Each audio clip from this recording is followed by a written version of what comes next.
ಎಲ್ಲರಿಗೂ ನಮಸ್ಕಾರ. ನಾನಿವತ್ತೊಂದು ಸಿಂಪಲ್ ಆಗಿರೋ ತೊಂಡೆಕಾಯಿ ಫ್ರೈ ಯಾವ ಥರ ಮಾಡೋದು ಅನ್ನೋದನ್ನು ತೋರಿಸ್ಕೊಡ್ತಾ ಇದ್ದೀನಿ. ನಾನಿಲ್ಲಿ ಅರ್ಧ kg ತೊಂಡೆಕಾಯಿನ ಚೆನ್ನಾಗಿ ವಾಶ್ ಮಾಡಿ ಕಟ್ ಮಾಡಿ ಇಟ್ಕೊಂಡಿದ್ದೀನಿ. ತುಂಬ ತೆಳುವಾಗಿ ಕಟ್ ಮಾಡಿ, ಇದರಿಂದ ಚೆನ್ನಾಗಿ ಫ್ರೈ ಆಗುತ್ತೆ ತೊಂಡೆಕಾಯಿ. ನಾನು ನೋಡಿ ಇಲ್ಲಿ ನಿಮಗೊಂದು ತೋರಿಸ್ತಾ ಇದ್ದೀನಿ ಯಾವ ಥರ ಕಟ್ ಮಾಡ್ಕೋಬೇಕು ಅಂತ. ಹಾಗಾದರೆ ಬನ್ನಿ ಮಾಡುವ ವಿಧಾನವನ್ನು ನೋಡೋಣ. ಇಲ್ಲಿ ನಾನು ಒಂದು ಪ್ಯಾನ್ನ ಇಟ್ಕೊಂಡಿದ್ದೀನಿ. ಪ್ಯಾನ್ ಬಿಸಿ ಆದಮೇಲೆ ಒಂದು 3 ಟೇಬಲ್ ಸ್ಪೂನ್ ಎಣ್ಣೆನ ಹಾಕ್ಕೊತಾ ಇದ್ದೀನಿ. ಚಪಾತಿಗೆ, ಅನ್ನ ಸಾಂಬಾರ್ ಜೊತೆಗೆ ಸೈಡ್ಸ್ ಆಗಿ ಕೂಡ ಇದು ತುಂಬ ಚೆನ್ನಾಗಿರುತ್ತೆ.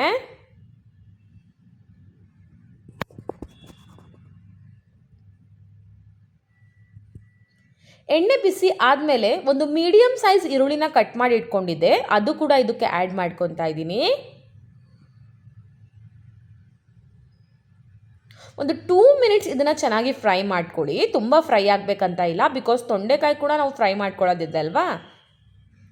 ಈ ತೊಂಡೆಕಾಯಲ್ಲಿ ನಮಗೆ ತುಂಬ ಹೆಲ್ತ್ ಬೆನಿಫಿಟ್ಸ್ ಇದೆ. ವೆಯ್ಟ್ ಲಾಸ್ ಮಾಡೋರು ಇದನ್ನು ಟ್ರೈ ಮಾಡಿ ನೋಡಿ, ಇದರಿಂದ ನಿಮಗೆ ಬೇಗ ರಿಸಲ್ಟ್ ಸಿಗುತ್ತೆ. ಹಾಗೆ ಚರ್ಮದ ಆರೋಗ್ಯ, ನಮ್ಮ ಚರ್ಮದಲ್ಲಿ ರಿಂಕಲ್ಸ್ ಆಗಿರ್ಬೋದು, ಇಲ್ಲ ಚರ್ಮ ಸಾಫ್ಟಾಗಿ ಇರಬೇಕು ಅಂತ ಹೇಳಿದ್ರೆ ಈ ತೊಂಡೆಕಾಯಿನ ಒಂದು ವೀಕ್ಲಿ 1-2 ಟೈಮ್ಸ್ ಅದು ಈ ತೊಂಡೆಕಾಯಿ ಸೇವಿಸೋದ್ರಿಂದ ನಿಮ್ಮ ಸ್ಕಿನ್ ಪ್ರಾಬ್ಲಮ್ ಎಲ್ಲ ನಿವಾರಣೆ ಆಗುತ್ತೆ. ಹೀಗೆ ನಾವು ಸಾಕಷ್ಟು ಹೆಲ್ತ್ ಬೆನಿಫಿಟ್ಸ್ಗಳನ್ನು ನೋಡ್ಬೋದು. ಈಗ ಈರುಳ್ಳಿ ಕೂಡ ಚೆನ್ನಾಗಿ ಫ್ರೈ ಆಗಿದೆ. ಈಗ ನಾನು ಇದಕ್ಕೆ ತೊಂಡೆಕಾಯಿನ ಹಾಕ್ಕೊಂಡಿದ್ದೀನಿ. ಇದು ಕೂಡ ಚೆನ್ನಾಗಿ ಫ್ರೈ ಮಾಡ್ಕೋಬೇಕು ಹೈ ಫ್ಲೇಮಲ್ಲಿ. ಮಾತ್ರ ಈ ತೊಂಡೆಕಾಯಿ ಫ್ರೈನ ನೀವು ಹೈ ಫ್ಲೇಮಲ್ಲೇ ಮಾಡಿ, ಲೋ ಫ್ಲೇಮ್ ಮಾತ್ರ ಮಾಡ್ಕೊಳಕ್ಕೆ ಹೋಗಬೇಡಿ.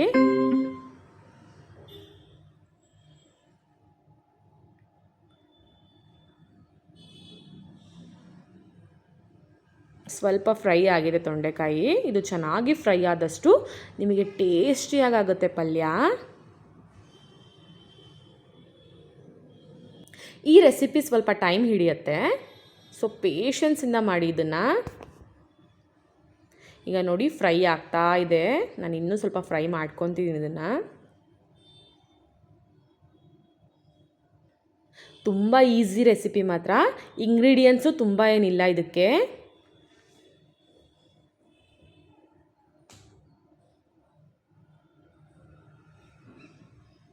ಈಗ ನೋಡಿ ಫ್ರೈ ಆಗಿದೆ. ಈಗ ನಾನು ಇದಕ್ಕೆ 1 ಟೇಬಲ್ ಸ್ಪೂನ್ ಉಪ್ಪನ್ನ ಆ್ಯಡ್ ಮಾಡ್ಕೊತೀನಿ. ಹಾಗೆ 1 ಟೇಬಲ್ ಸ್ಪೂನ್ ಖಾರದ ಪುಡಿ,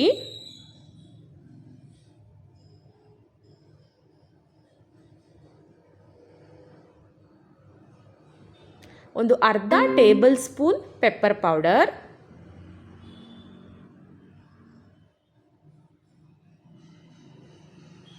ಹಾಗೆ ಒಂದು ಅರ್ಧ ಟೇಬಲ್ ಸ್ಪೂನ್ ಧನಿಯಾ ಪೌಡರ್. ಇದನ್ನು ಆ್ಯಡ್ ಮಾಡಿಕೊಂಡು ಇದನ್ನು ಚೆನ್ನಾಗಿ ಮಿಕ್ಸ್ ಮಾಡ್ಕೊತೀನಿ ನಾನು.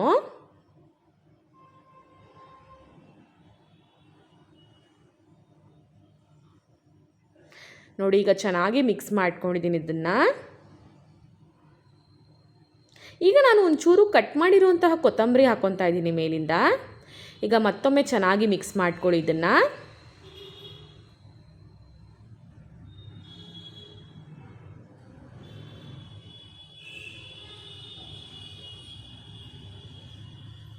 ಈಗ ನಾನು ಇದನ್ನು ಲೋ ಫ್ಲೇಮ್ ಮಾಡಿಬಿಟ್ಟು ಒಂದು 2 ಮಿನಿಟ್ಸ್ ಮುಚ್ಚಿಡ್ತೀನಿ.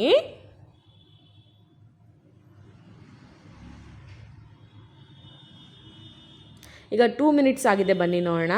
ಫೈನಲಿ ತೊಂಡೆಕಾಯಿ ಪಲ್ಯ ಆಗಿದೆ. ಈಗ ನೋಡಿ ಚೆನ್ನಾಗಿ ಫ್ರೈ ಆಗಿದೆ. ಈ ರೀತಿಯಾಗಿರಬೇಕಿದು, ಡ್ರೈ ಆಗಿ ಫುಲ್ಲು. ಈಗ ನಾನು ಇದನ್ನು ಸರ್ವ್ ಮಾಡ್ತೀನಿ.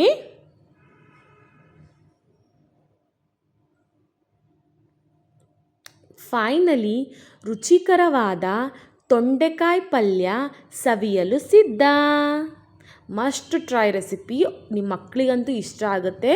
ಮಕ್ಕಳಿಗೆ ಮಾಡ್ತಾನೆ ಸ್ವಲ್ಪ ಖಾರ ಕಮ್ಮಿ ಮಾಡಿ ಮಾಡಿಕೊಡಿ. ಮತ್ತೊಂದು ಹೊಸ ವಿಡಿಯೋ ಜೊತೆಗೆ ಬರ್ತೀನಿ. ಅಲ್ಲಿ ತನಕ ಬಾಯ್.